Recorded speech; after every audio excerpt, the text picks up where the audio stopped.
This radio I bought because I had one of these when I was back in my late teens, early 20s. And I always regretted not hanging on to it.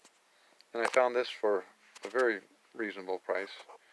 And the thing is in really, really good shape. There's nothing really wrong with the case that I can see. It's a model 433C.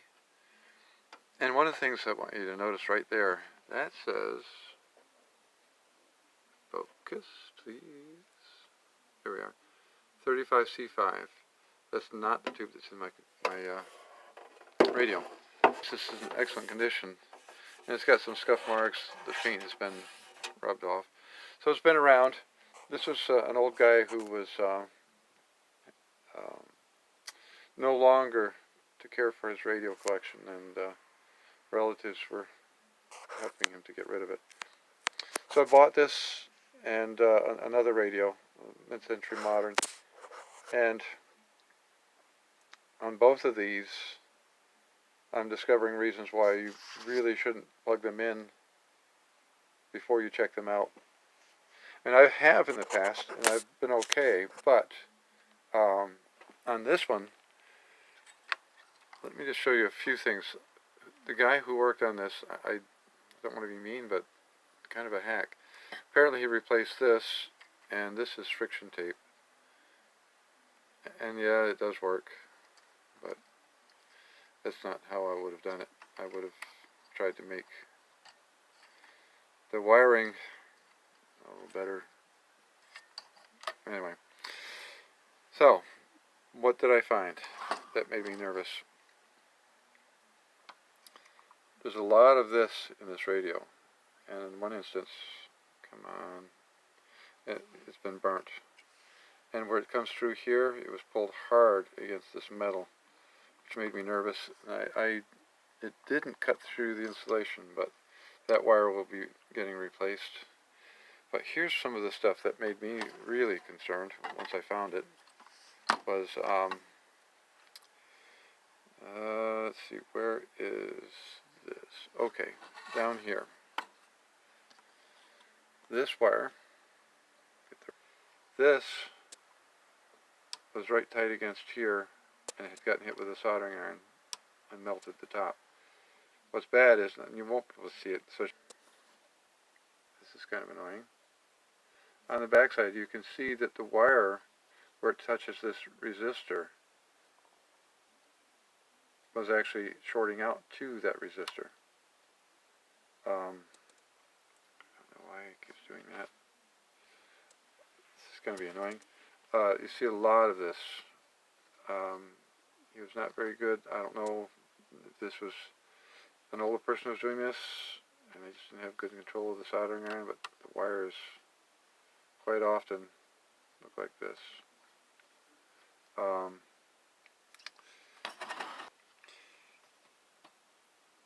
This is a Japanese replacement capacitor. Of course, you get all these caps everywhere that are probably less than healthy.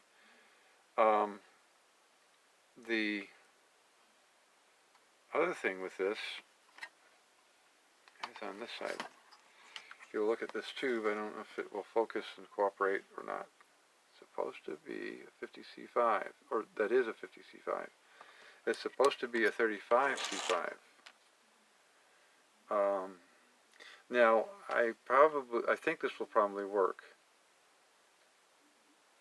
but it's going to reduce the filament voltage across the entire string, so it's probably going to affect the overall performance of the radio. Now, when I first took this out of the case, I saw all this dust everywhere, and I said, oh, good, a nice unmolested radio. Unfortunately, not the case. It's very, very molested. Now, what I kind of wonder about this, and I'm not sure how all of this was affected, but when I looked into the circuit diagram information, trying to find out what tube really belonged in there, And I knew the tube had been replaced. It was a General Motors tube and not a GE, so I knew it wasn't original. One of the clues, well, a couple of them, this transformer, all those wires, that doesn't exist because there is a model. There is a model that uses the 50C5, and it's right here. So, if you look at this one and you look at the transformer, your audio transformer, this has 2 wires going into it, and it has 2 wires going out of it. That's all it's got. Right here. Just 4 wires total. Compare that to this. There we are. You have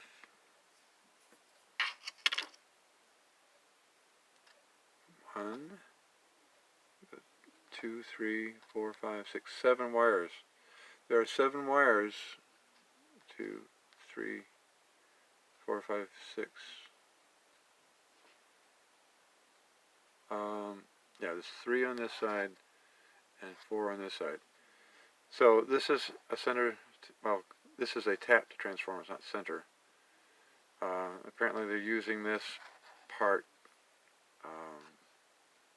maybe to control the voltage here. I guess they're using it kind of as an auto transformer. And I don't know if, oh yeah, this right here, this part right here, this is part of a tone circuit. Why do you keep doing that to me? As you can, I guess. This is part of a tone circuit. In fact, this is the board that is pointed to on that circuit. This board does not exist in that other version of the radio. Because if you look at, we'll look at this again for a second. So you see that circuit down here, and then we go to this one, and it's not there. There's nothing here. So I thought that was all rather interesting, and in a previous video, which I went over how you could use a VTVM. That's my amp there, of Nyko, to test these. In fact, I bought 2 radios. One was a mid-century modern, and this one. Now that other radio was apparently some kind of an off-brand. The label, that should have been somewhere here. It looks completely different from this, but there was a label on the front of it, which is missing. There's no model number anywhere on the thing, or I'm sorry, I take that back. There's no brand name, no company name anywhere on the thing. There's a model number.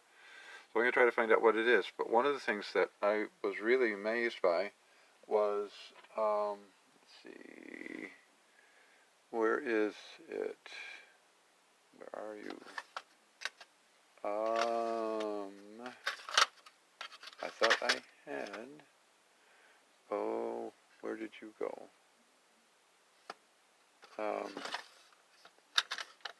Thought I had it in here.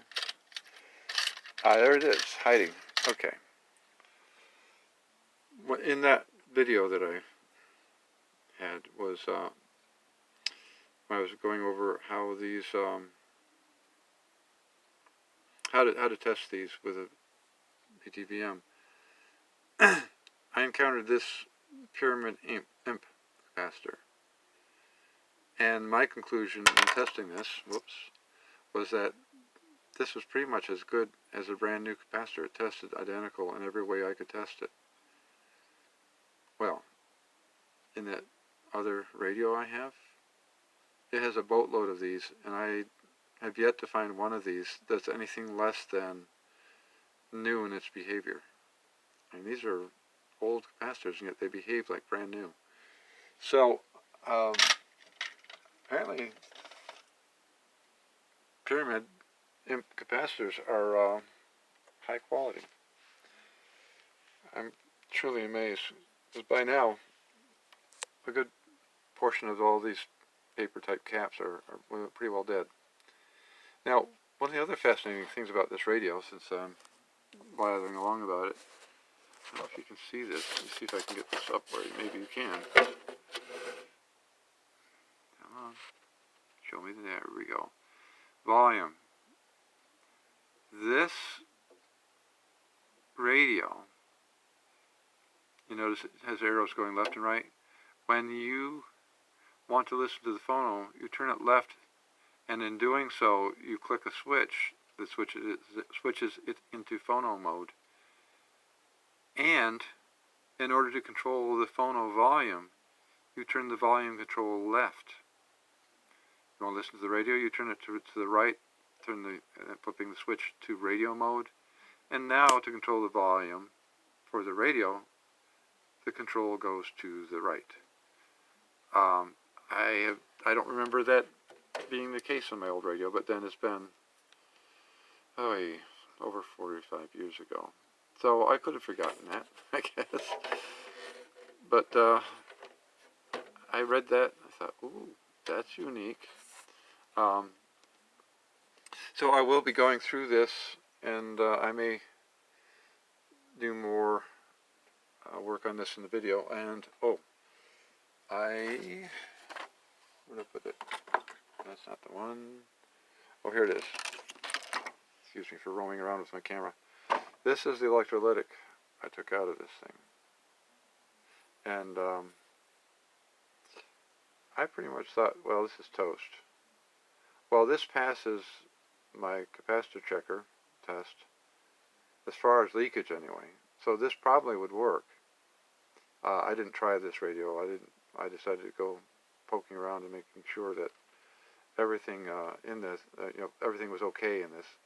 The other radio that I had picked up, somebody had plugged it in, the selenium rectifier that had shorted out and had taken out the the resistor that was in series with it, and it really cooked the resistor thoroughly. I don't know if I have that around here. Oh, probably not. But anyway, the other thing I found that's neat about this radio, I cannot remember how my old one was, but I'm betting it was like this. This is the one of the early circuit boards being used in radios. Although I take that back. In the 30s, they had strips of circuit board material, and they had components glued, kind of like this. They had eyelets on the ends, and the components were soldered in just like this is. And so I was kind of amazed to see that in here, because I think this is a 1954 radio. The other thing that impressed me about this radio is that there's a metal plate that goes all across the bottom of this thing, which is not unique. A lot of older radios had that. But I was thinking that this was actually a bit newer than it was. And so to find that in here, it was kind of I just didn't expect it. So it's kind of a neat little radio. Phono jack there, local distance switch. But this poor thing has been abused again and again by some very ham-handed soldering. And my phone is not cooperating at all. There we go. So you can really see that. You can see this poor wire here has been cooked. So anyway, you can see how badly melted that is. And I believe this is the wire that's stretched tightly. So this will be getting a new wire. One of the things that this has is there are clips here and here. These.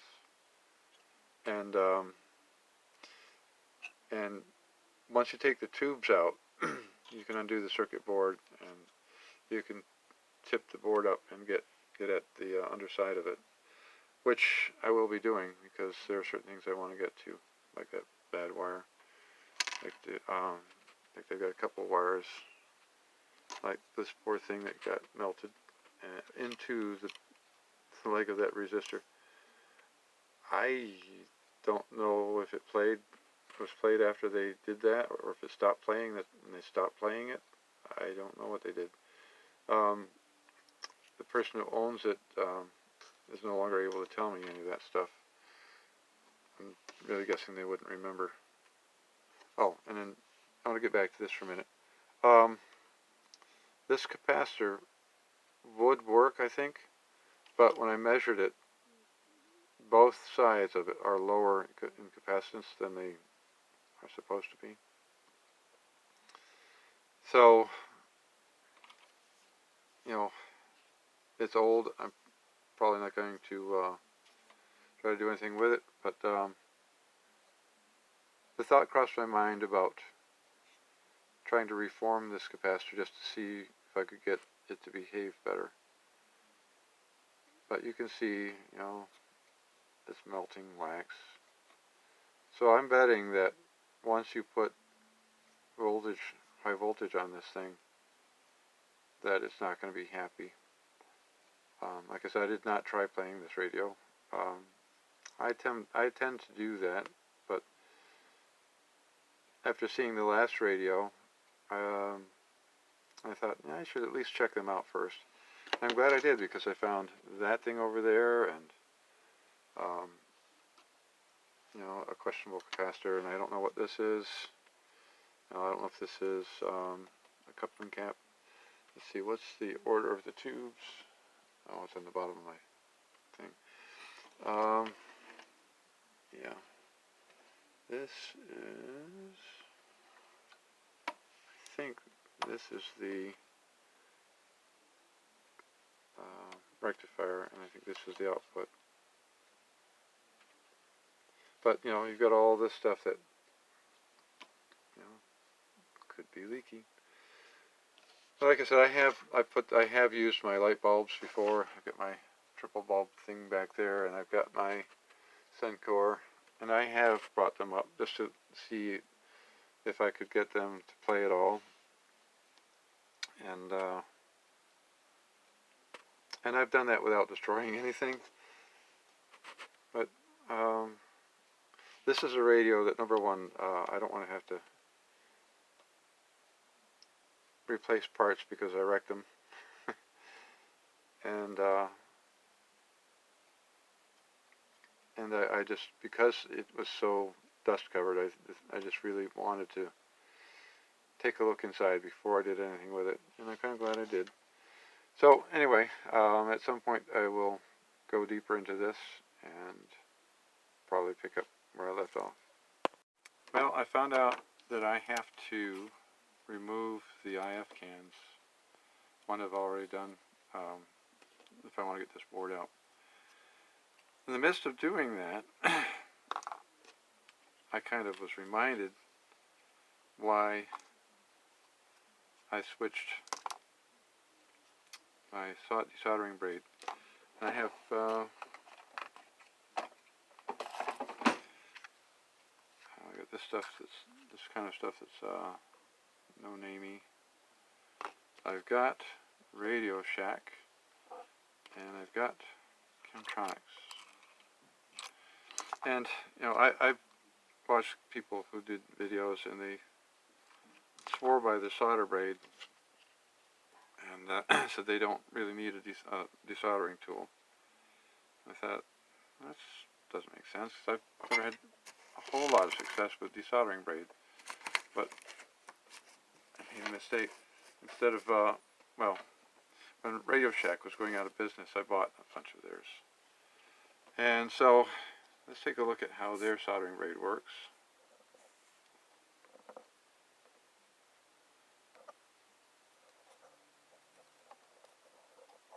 Now, it kind of does.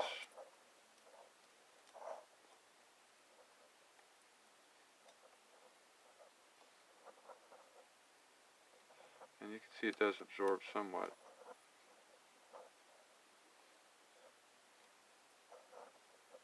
But it's not great. Now you can see, well, maybe you can. Alright. You can see that everywhere I put the soldering iron, see if I can get it under the screen, the display here. Everywhere I put the soldering iron, it absorbs solder in that area. This solder wick, on the other hand, I'll try to finish up with this. It wicks it and sends it up the length of, back there, you might be able to see it. It actually sends it up the length of the braid, and it does it quickly. There's just no comparison. Like, let's do this one. I think you can see that. Let's see right here.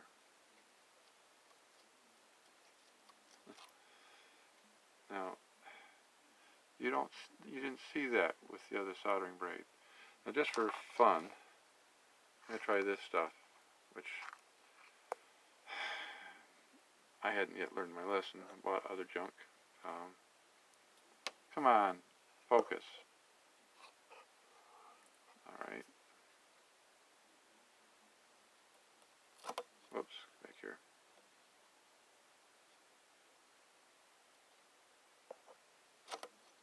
Well, it's going.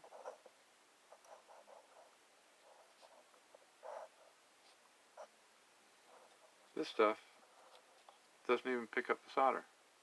Barely. But now see what happens when I put this stuff on it. And you can see, well, focus already. You can see that this thing is right thick with solder. I'm going to just cut that little bit off. The end in there. And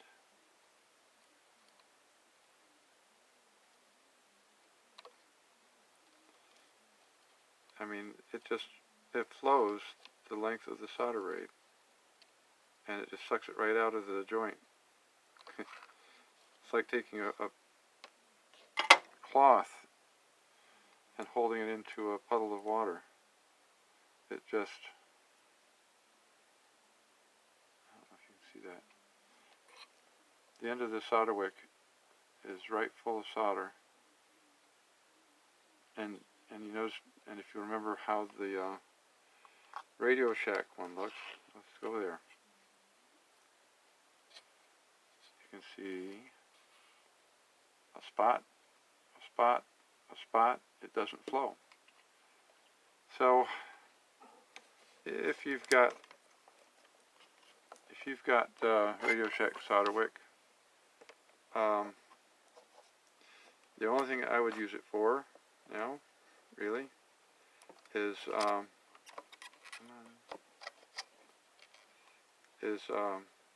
where you need a piece of braided wire, because you can solder it. It's just not very good solder wick. All right, there we go. And as you can see, I still have to do a little bit of cleanup, but the Chemtronic is so far superior to the other junk I've got. I mean, this stuff, I should really find out who I bought it from and say, hey, this stuff is crap. Unfortunately, I have far too much of this stuff around. I even have a newer version of this, which may or may not, this is, I'll lift you up. That's Radio Shack. That's their older version. I have their newer version, and I'm not impressed with either one. This stuff, I have to remember, I really have to remember to get more of this, because this is going to be my solder wick from now on. It really works well. And I'm sure some of you old hands who've been doing this for a long time using solder wick probably already know this. But I'm learning, and maybe I can hopefully pass this on to somebody else, and they can learn without buying the crap stuff. And there's more for me that I want to show you. I'll come back, but that was what I wanted to kind of show people once I got in the middle of this and realized And I kind of knew it before, and then I saw it here just amazingly. The Chemtronics, it really is solder wick. The solder just sucks off the joint and travels right up the braid. The only time you have to move the solder wick is when it's saturated with solder to the point where it can't hold anymore. And then you move it along and it sucks it up the rest of the way. Okay, I'm back. Now I want to show you, this really is, let's see if I get in the right spot here, a circuit board. You can see some of the early runs on the board itself. You can see the solder pots. Now this is where I get scared. This right here, this is a result of somebody getting overly ambitious with the solder. And you run a risk of actually shorting out against the chassis when you do that. So, okay, this is what they're supposed to look like. You see the other pots. This is not what they're supposed to look like. So, if you're soldering something, you really need to be careful about how much you pour into the pot.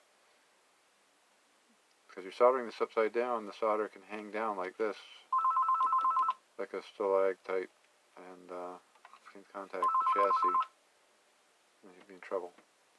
But I thought it would be interesting to see the way this thing is put together underneath. And I was amazed. And the other thing, actually, oh well. All right. The other thing is that, and these are kind of these are hidden, so I'll use this.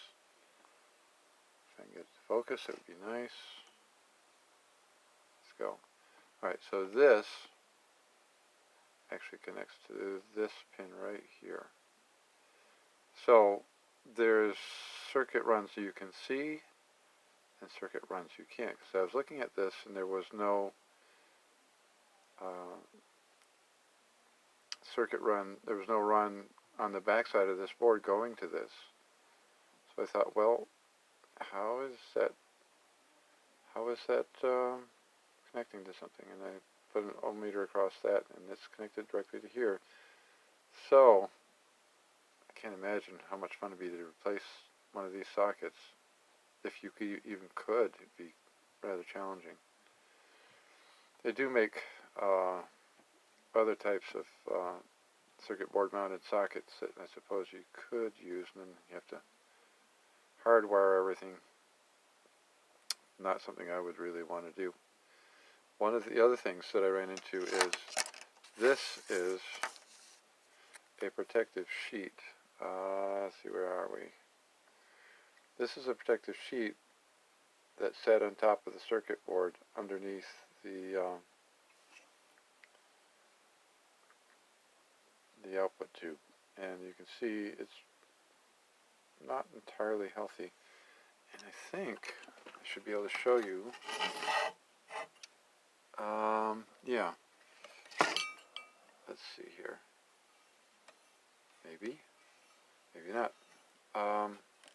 Let's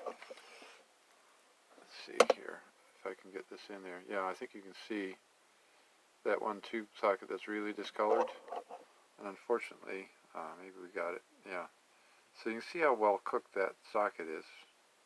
In fact, actually, as I look at this. Ew. Huh. The sockets are part of this circuit board, and they're two parts.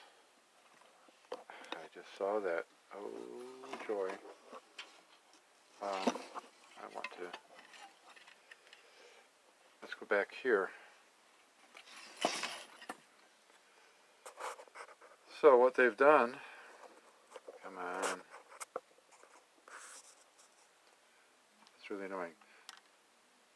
So what they've done is they've put these sockets, it's two parts. The bottom part is the circuit board itself, and the top part is this. And they have these little, the pins are actually attached to the back side of this.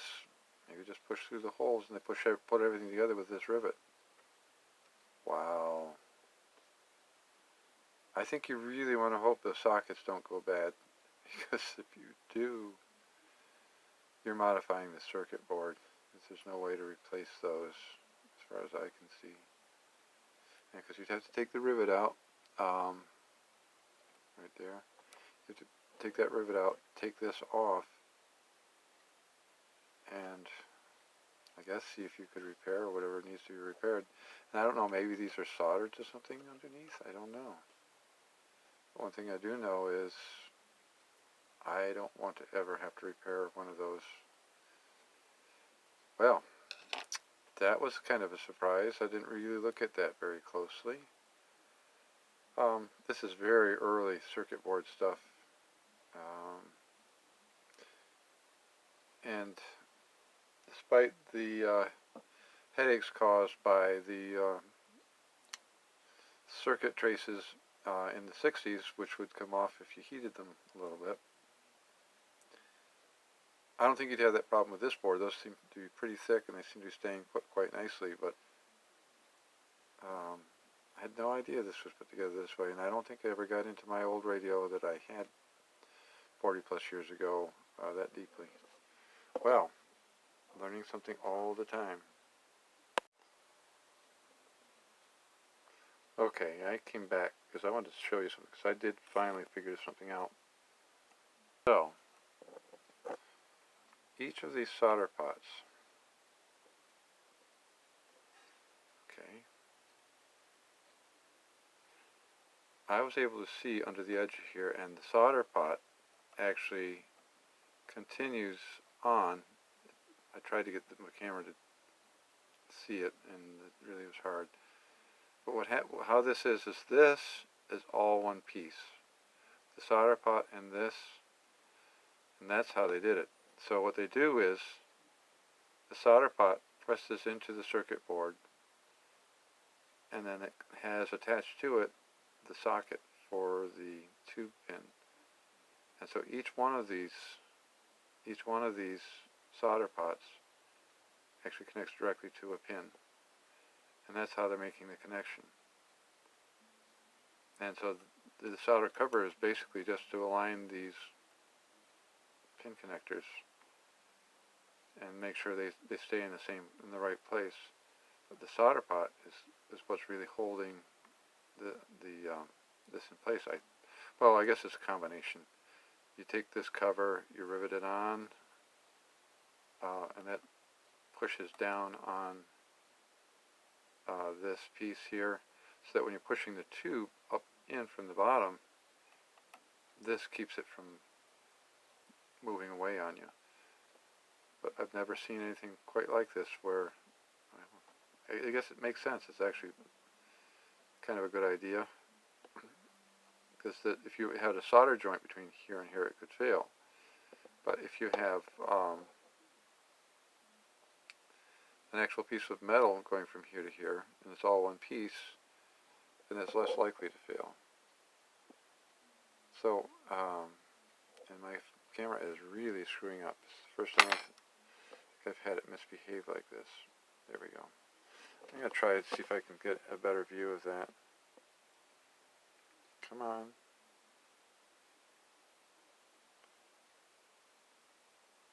Nope.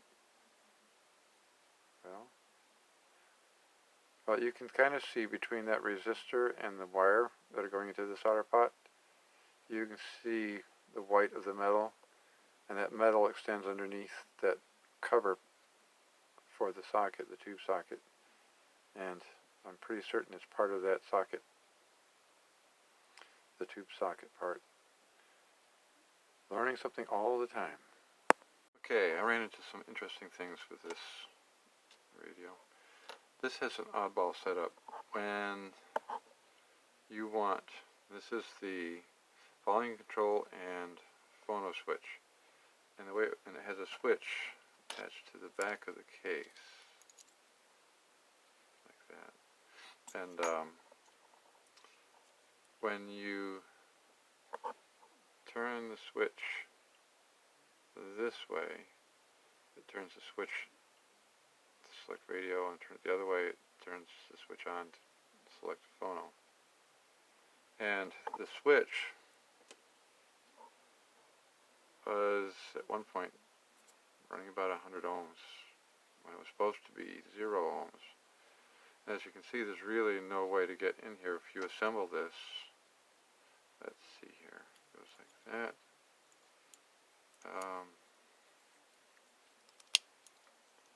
You assemble this, and there are no openings to get into this.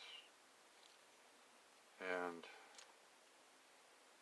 I suppose theoretically, if you were to shoot cleaner through this little hole right here, you might possibly get stuff in there. But I didn't have a lot of hopes for that. Plus, this was flaking out on me too.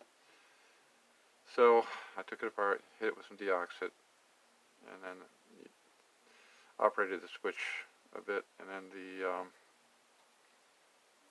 ohms has come down to normal, into the normal range. So now I can assemble this again. Now this, let's see here. You can just persuade that to fold in there. Alright, so all you have to do is use a screwdriver and fold it down again, more or less, like that. And then that takes care of that part. Come on. Let's go. There. That little switch mechanism sometimes is in the way.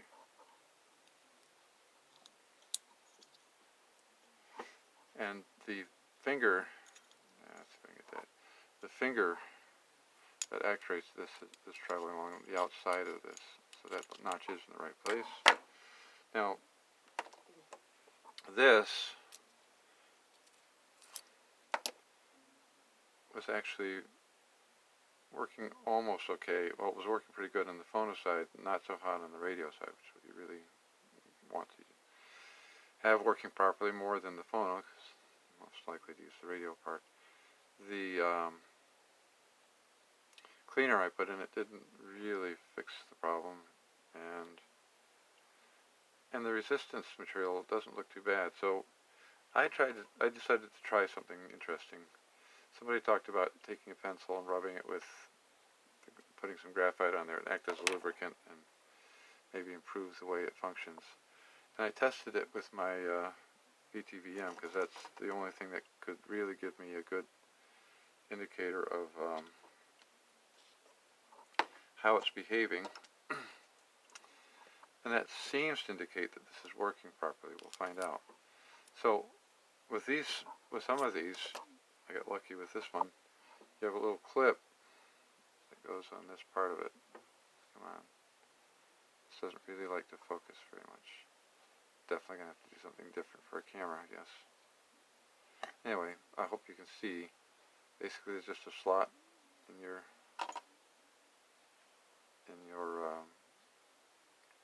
handle, or in the shaft, and then you slide it into the... Now, the way I get this off is I use 2 screwdrivers. I just put one on one side to stop it from moving, and then I put one on the other side to force it off. And when I got just so far, then I was able to reach around and then just pop it loose. Now, one of the things that I've just noticed is that this has been deformed a little bit, so we're going to have to persuade it, and hopefully it won't deform too much. I go put it back together. Oops. I always do that. Alright, so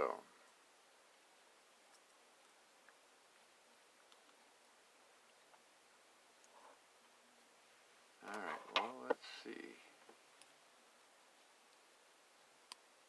Okay. Well, it's on there.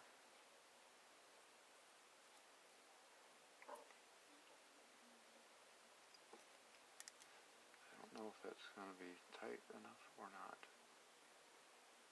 There. So once I got it in place, as you saw, I had to squeeze the ends.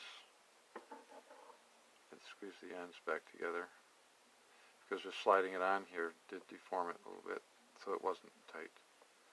But now we're back together. One of the key parts is to make sure that the arm here, is that the arm? I think it is on the right side of the switch. Because if you don't, notice that the notch is there. I'm going to put the arm on that side.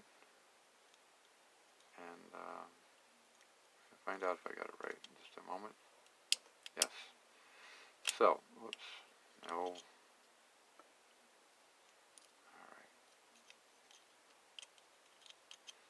Come on. Alright.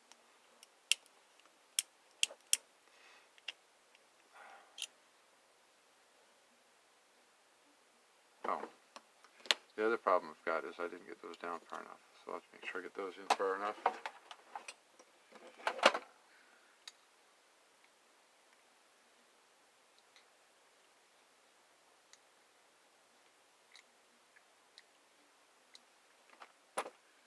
Okay, let's see if that works.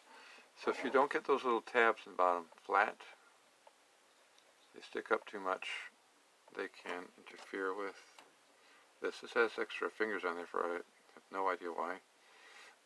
So anyway, and when you're putting together something with a tap, there's only one way you can go together, because the opening is only wide enough for the taps to go through.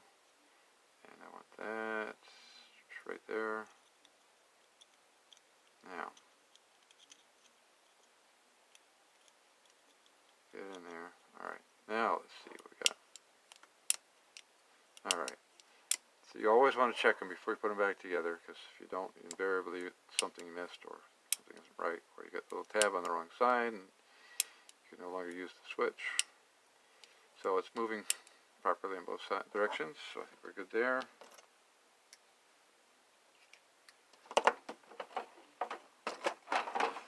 Now for this, to squeeze this back together, just use these long nose, needle nose. Slide that on there, there. One thing you do have to be careful of when you're working with this material, it can be fragile, and if you get too rambunctious folding these tabs over on it, especially if you're dealing with multi-section switches, which don't have the metal reinforcing the metal like this does. If you take your pliers and lean into the top like this, and lean into the top like this, there's a very good chance you're going to drive the tip of your pliers right through the multi-switch, and that will not make you very happy. Oops. I'll tell you, me and that camera don't get along sometimes. Alright, so this is all back together, and this is the final check. Let's make sure everything's working, and it is. Just remember, Murphy was an optimist.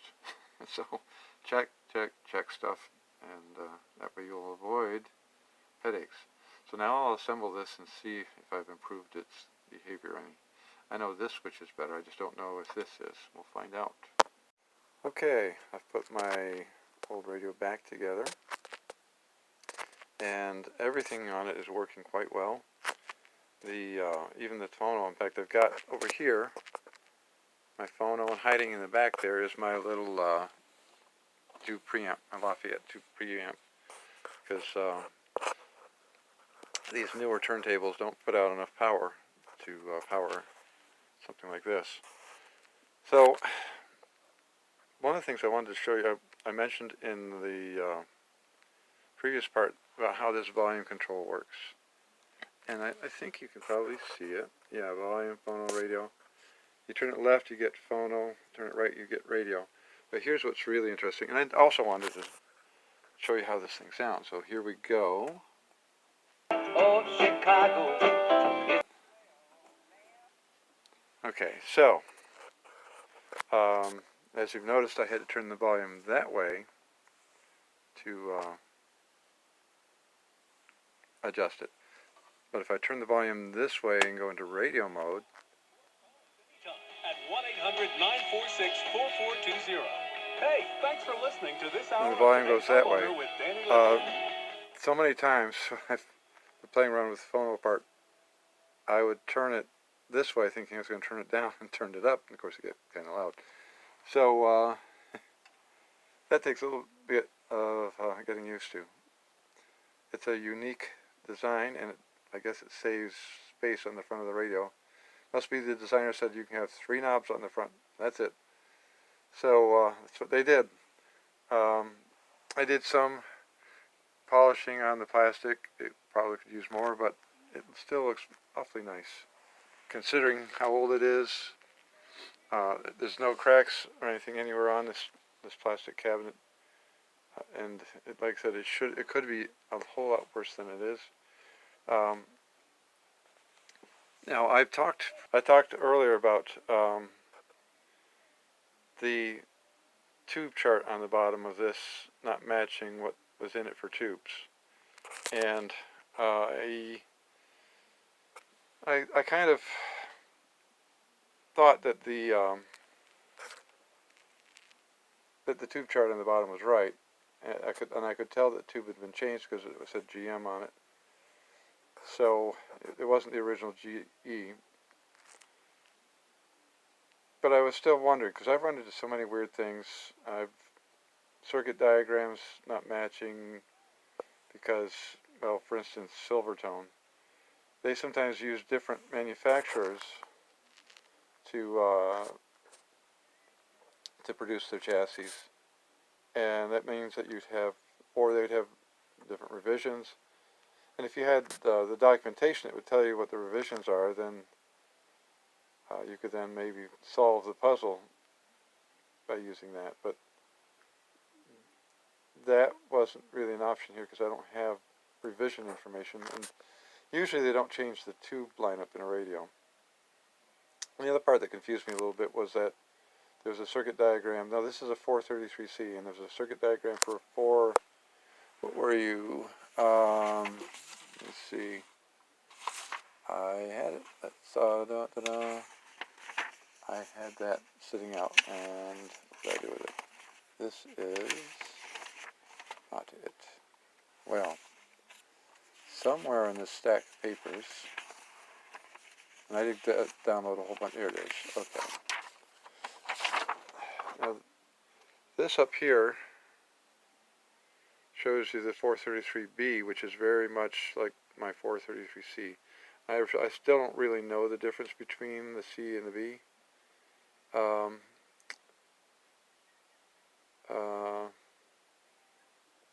Oh, okay. Okay, I'm trying to read this as I speak, and I don't see. Okay, in addition, the ceramic couplet was used in other receivers. Okay. Well, anyway, there's also another model. It's called, there's 3 of them. 442, 443, 444. Now, I'm assuming this is a newer model because it's a higher model number. But you notice in this, if I get this thing to focus, which lately it seems to be having trouble doing. Well, anyway, that last tube on the right is the power output tube, and that's the 50C5. And if you look on this one, you'll see that this has, if it will focus, 35C5. And my radio does have the transformer that has the 7 wires coming out of it, and it has the tone control circuit, which you see just below where the speaker is drawn in. The couple of resistors and capacitors is the tone control circuit there. Next is 4 resistors, 2 caps. I think there's one more floating around somewhere in that circuit. Oh yes, let me see. 1, 2, 3. Yeah, there are 3 caps. So there's a separate little board, which you probably saw in the videos when I was working on this. And so I was pretty convinced that the 35C5 was probably the correct tube between this circuit diagram and the tube chart on the bottom. But I couldn't be completely sure of that, so I went exploring. When I found that, I decided that was the case. So then the next thing I did was I went to my tube book, manual, my tube book, and found out that there's only 2 differences really between the 35C5 and the 50C5. One, of course, is the filament voltage, one being 35 volts, the other being 50, but the other one is the power output. The 50C5 puts out 2.3 watts, and the 35C5 puts out 1.5 watts. And if you crank the volume on this, it gets really loud in a hurry. One of the things that, and I'm sure this is because of this crazy volume control design, is you can hear the radio when you're at 0 volume, supposedly. The radio is still playing. I don't know if you can hear that, but it's playing at low volume, and it does not go to 0. And I think that's just the crazy volume control on this thing, because they've got it split in the middle. There's a center tap. Let me show you back on this. Yes. Alright, so this, if I can get to that. Let's see. Can I get you to cooperate? Probably not. Oh, we'll try it.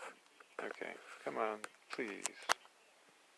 I really needed to find a better phone. One's better at focusing. Down here, they don't show it as a center tap, but it is. When you look at the volume control, it's actually centered in the resistance material. This is the actual part of the volume control that moves. And then you've got this side is the phono side, and this side is the radio side.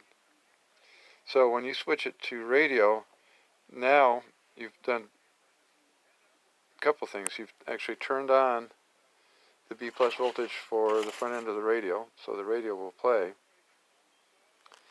And you've also moved your volume control from that side of or the center, I suppose, of the volume control, to this side of it. And so now your signal's coming from here and feeding this tube, which then feeds your output section. Switch it to volume, to phono. Now you've turned off this part, which turns off the B plus to the front end of the radio, which makes it much quieter. I've played with other radios that didn't do that, and you could sometimes still hear the radio in the background while your phono was playing, which is less than ideal. And so then there's just a short shielded wire that goes from the phono jack to the volume control, and then all your signal gets fed in and out that way. So that's pretty much how that works. And I think, as you were able to hear when I was playing the record, that this thing is surprising. And the preamp, that little preamp puts out a fair amount. I have 2 preamps. I have this tube type, and I have a solid state type hiding around here somewhere, which I could not find. But there is a definite difference between those 2. This seems to put out more power and also puts out more bottom end. Some people have kind of poo-pooed these little Lafayette preamps, but they work quite well. The only thing I think I need to do is go back in and do a few things to try to reduce some residual hum that's still in there. I don't know if it's wire dress or what, but most of the time you don't even notice it, but it's still there. And I can, when you don't have a record if the record isn't playing and you have the volume up a bit, you can hear it.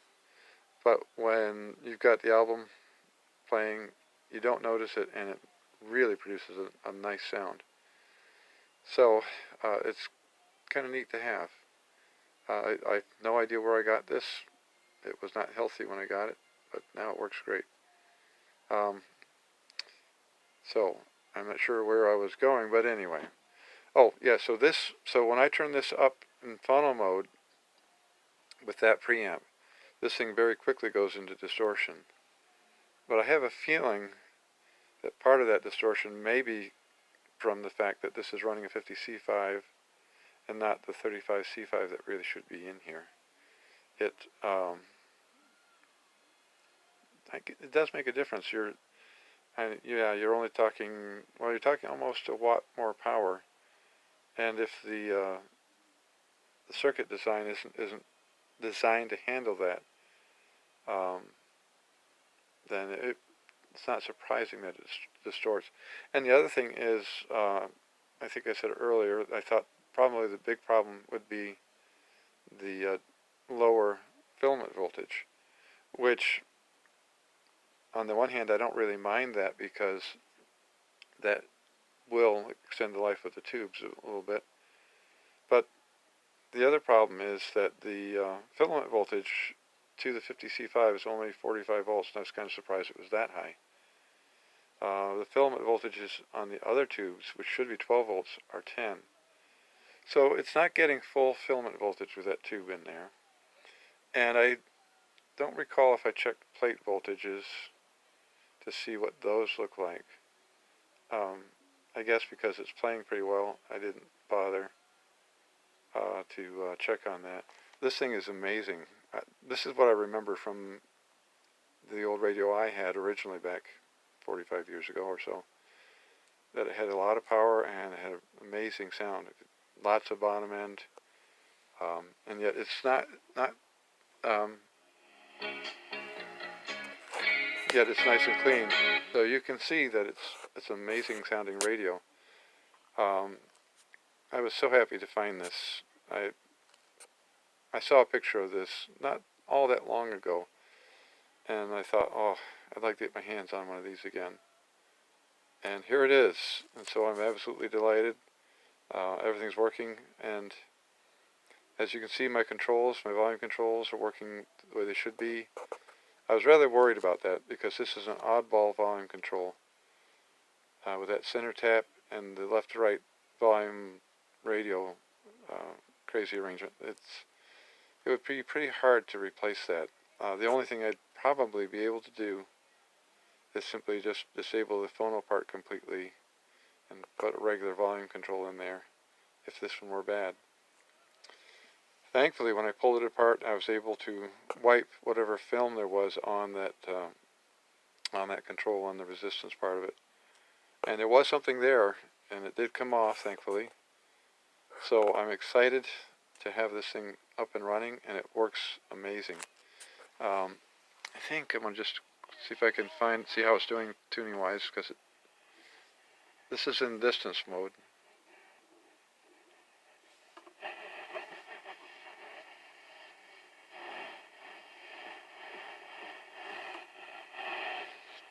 This is definitely AM, and it's, well, I'm filming this around 2 o'clock.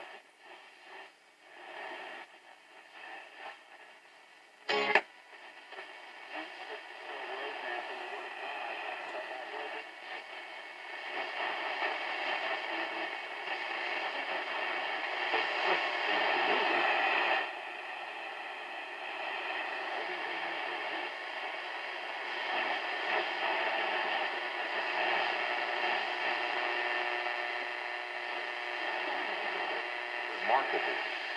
People want to make an excuse and say, "Oh man, he's Now, with great talent." you may say, yeah, it's not doing that well. It's not picking up that well. This picks up. I mean, a lot of the radios I've worked on don't pick up anything, and I might get that, which is 810, that, which is 1370. I don't get this one on a lot of those radios. Oops, I don't get that one on a lot of these radios. Strong with anticipation. That's all accuracy is being able to.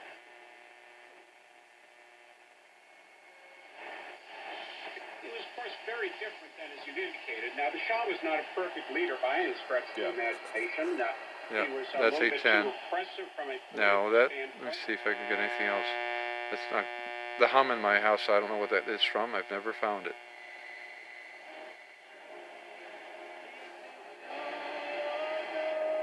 This is 590. I'm not, I may have one or two other radios that can pick this up, but very few. Yeah, that's it.